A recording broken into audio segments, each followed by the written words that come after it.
Olá, vamos para o nosso próximo vídeo dessa leitura compartilhada sobre esse livro aqui do Marshall Rosenberg, Criar Filhos Compassivamente. No último vídeo a gente falou sobre as limitações das punições, né, e como é que a gente pode estabelecer um certo vínculo com os nossos filhos. E agora a gente vai falar sobre as limitações das recompensas. Né? O Marshall Rosenberg ele vem trazer muito esse olhar de que as recompensas, apesar da gente achar, né, que recompensar um filho, né, do tipo, se você fizer isso, você vai ganhar aquilo, isso teoricamente é melhor do que punir, né? Ele vê também as recompensas como um caminho onde você está buscando controlar a criança, ou seja, você está ali colocando o seu poder sobre a criança. E ele vem mostrar justamente o quanto isso pode ser prejudicial, né? E traz a comunicação não violenta como uma alternativa, onde na comunicação não violenta a gente não quer controlar o outro, não quer colocar o nosso poder sobre o outro, mas a gente quer ter o nosso poder com o outro. Então eu me considero, mas eu também te considero. Então vamos juntos buscar um caminho. Então ele vem dizendo o seguinte: quando a gente busca esse poder com as pessoas, né, não sobre as pessoas, a gente não procura influenciar através da nossa capacidade de fazer as pessoas sofrerem se não fizerem o que eu quero. Não, né? Na verdade, esse poder com é um tipo de poder baseado na confiança mútua e no respeito. E faz com que as pessoas elas acabem aprendendo, buscando também, né, se relacionar com o outro dessa forma. Então ele vem dizer o seguinte: doar-se uns aos outros de boa vontade pelo desejo de contribuir com o bem-estar do outro é muito mais interessante e muito mais educativo, vamos dizer assim, para as nossas crianças, do que motivá-los por medo de punições ou por esperanças de recompensas.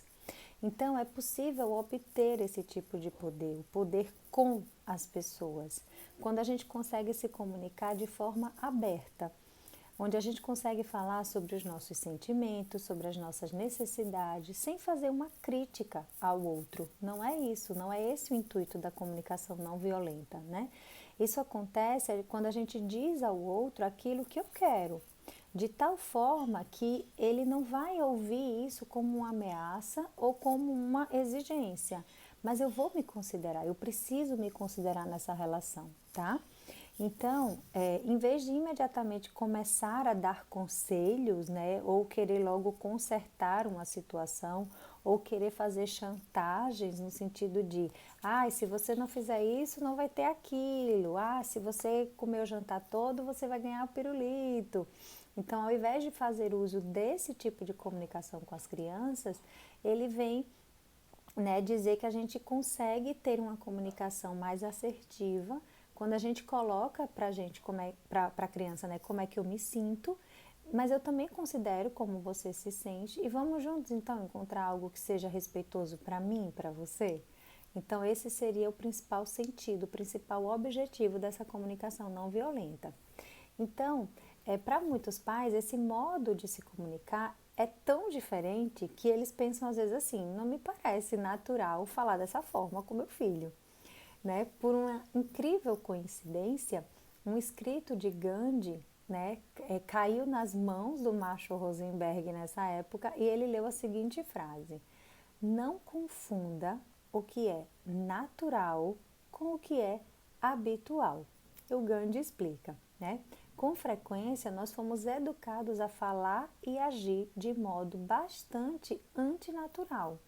Embora essas formas tenham se tornadas habituais, né, com o passar do tempo, e uma vez que por várias razões a gente é treinado a falar ou agir dessa forma, porque a gente recebe esse tipo de informação o tempo inteiro, né, não quer dizer que essa é a forma natural de falar com as pessoas. Né? Muitas vezes a gente acaba acreditando, né, que uma ideia, que um conceito, que um senso comum é o natural e não é bem natural. Na verdade, a gente foi habituado né, a falar, a se relacionar, a se comportar dessa forma, porque esse é o tipo de estímulo que a gente recebe o tempo inteiro. No entanto, falar de forma respeitosa com o outro, sem julgamentos, né? Porque como é que eu vou julgar o que o outro está pensando se eu não tenho essa capacidade de entrar na cabeça da outra pessoa e saber o que a outra pessoa está pensando? Então, falar de forma mais respeitosa, onde eu considero o que eu estou sentindo e eu abro, né? Dou espaço para que você coloque também o que você está sentindo, essa sim deveria ser a comunicação natural entre as pessoas. Enfim, então ele termina esse capítulo dizendo que eu aprendi que é muito mais natural as pessoas se conectarem, né, de forma amorosa, respeitosa e fazerem as coisas pela alegria de estar com o outro, ao invés de usar punições e recompensas ou culpa e acusações como instrumentos de coerção. Então, essa é uma transformação, né, que acaba exigindo muita consciência e muito esforço de nós adultos, mas que quanto mais a gente faz uso disso, quanto mais a gente treina, quanto mais a gente utiliza no nosso dia a dia, mais natural e mais habitual, né, essa comunicação vai se tornando aí no nosso dia a dia, nessa relação com os nossos filhos. Então, é muito no sentido de o que é que você busca na construção dessa relação com o seu filho. Você busca ter uma relação baseada, por exemplo, no medo, no pavor, ou você busca uma relação baseada no respeito, no amor, na conexão? O que é que você busca? E aí, a partir daí, a gente consegue ir trilhando um caminho, né, mais condizente com aquilo que para a gente faz sentido, tá? E aí ele vem trazer, né, a comunicação, como é que a gente pode transformar essa comunicação habitual. E aí ele começa assim: eu recordo-me de uma ocasião quando eu estava em um processo de transformar a minha comunicação habitual, que era aquela comunicação julgadora com os meus filhos, e adotar essa outra forma de se comunicar, né, a comunicação não violenta.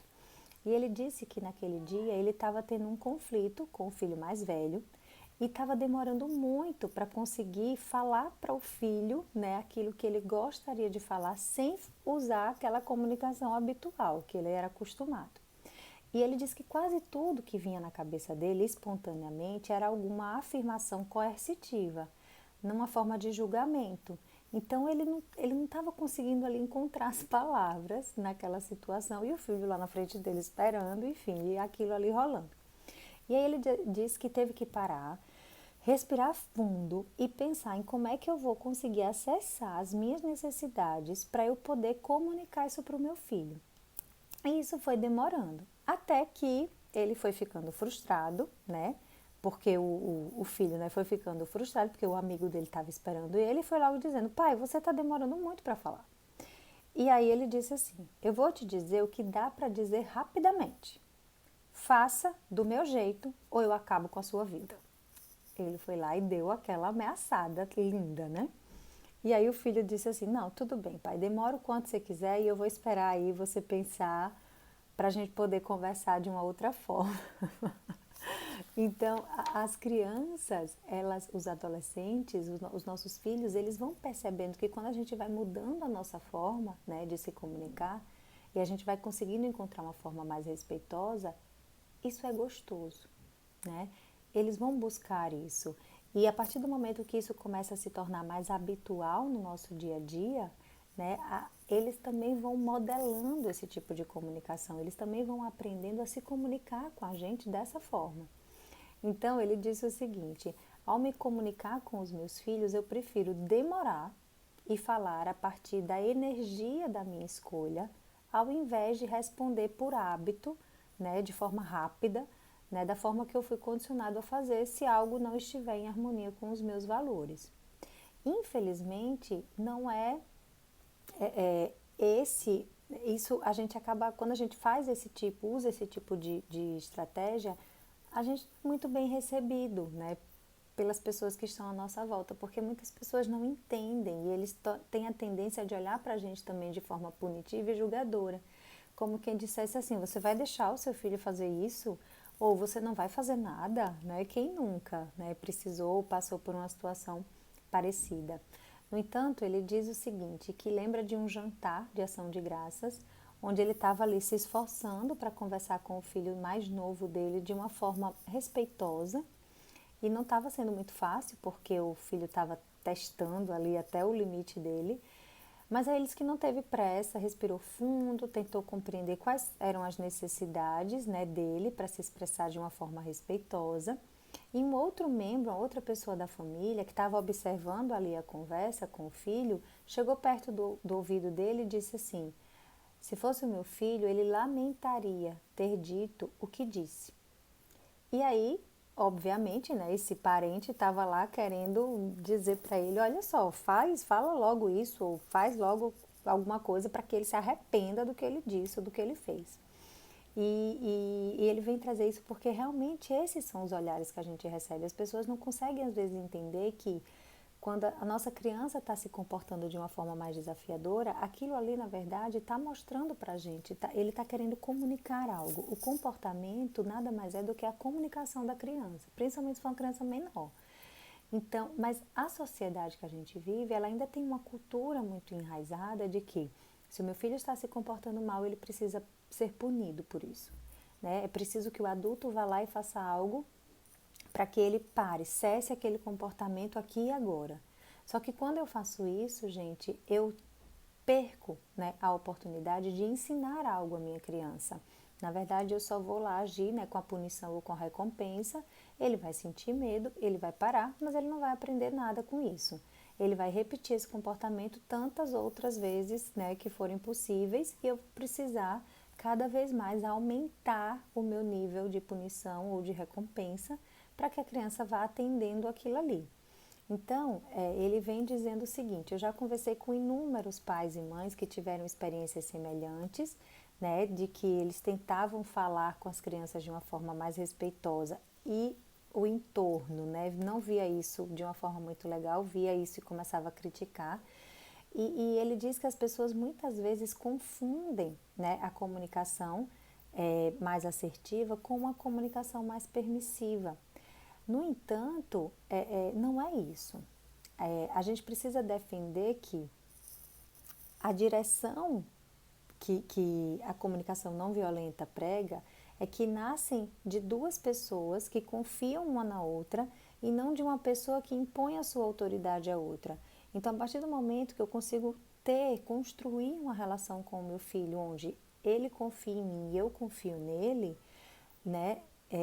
Num primeiro momento, isso pode parecer um pouco estranho para quem vai começar a se comunicar com a criança dessa forma agora, coisa que habitualmente eu não fazia, mas aos poucos, gente, a gente vai sentindo, a gente vai recebendo esse retorno da criança e a criança também vai se sentindo cada vez mais confortável nessa relação. Não confortável no sentido de que agora ela pode fazer tudo o que ela quer, não é isso, mas confortável no sentido de que se eu me frustrar, se eu sentir raiva, se eu ficar triste, se eu me decepcionar com alguma coisa, eu posso conversar com o meu pai, com a minha mãe, né? Eu posso falar isso para ele. Eu não preciso mentir, eu não preciso enganar, eu não preciso fingir, ou eu não preciso me descabelar, porque o meu pai e a minha mãe, ele vai me ouvir. Eu não preciso ir para um comportamento desadaptativo, vamos dizer assim, ou inadequado para eu ter essa atenção. Eu vou ter essa atenção, tá? Então, ele diz o seguinte, para fechar esse capítulo: o resultado mais triste de ter por objetivo conseguir que a criança faça o que eu quero, ao invés de desejar que todos tenham o que querem, é que em algum momento tudo que pedirmos vai lhe parecer uma exigência. E sempre que as pessoas escutam uma exigência, é difícil manter o foco no valor daquilo que está sendo solicitado. Pois, como ele já mencionou, né, aquilo constitui uma ameaça à sua autonomia. Né, e essa é uma necessidade muito forte dos seres humanos. Então, todos nós queremos poder fazer algo, né, quando escolhem Quando eu estou diante de alguma coisa, eu quero poder escolher, eu quero poder ter autonomia para fazer as coisas, eu não quero ser forçado a fazer, eu não quero ser obrigado a fazer, eu quero poder ter escolha, ter a liberdade de escolha. Qual adulto aqui, né, que hoje está participando desse grupo que não gostaria de ter essa liberdade de escolha? Mas se desde cedo a gente já vai ensinando isso, plantando isso nessa relação com as nossas crianças, mais fácil para eles poderem acreditar, né, que eles têm essa liberdade e menos possibilidades, menores as chances, né, de surgirem comportamentos desafiadores, porque a criança ela tem voz e principalmente ela tem escuta. Então eu não preciso exigir essa atenção. Eu tenho ela, eu já tenho ela garantida. Então esses comportamentos tão desafiadores que a gente percebe aí ao longo de toda a infância e adolescência, eles vão perdendo o sentido, eles vão diminuindo, eles vão cessando. E a gente vai construindo uma relação com a nossa criança muito mais respeitosa, né? Esse é o grande objetivo quando a gente começa a fazer uso desse tipo de comunicação com os nossos filhos.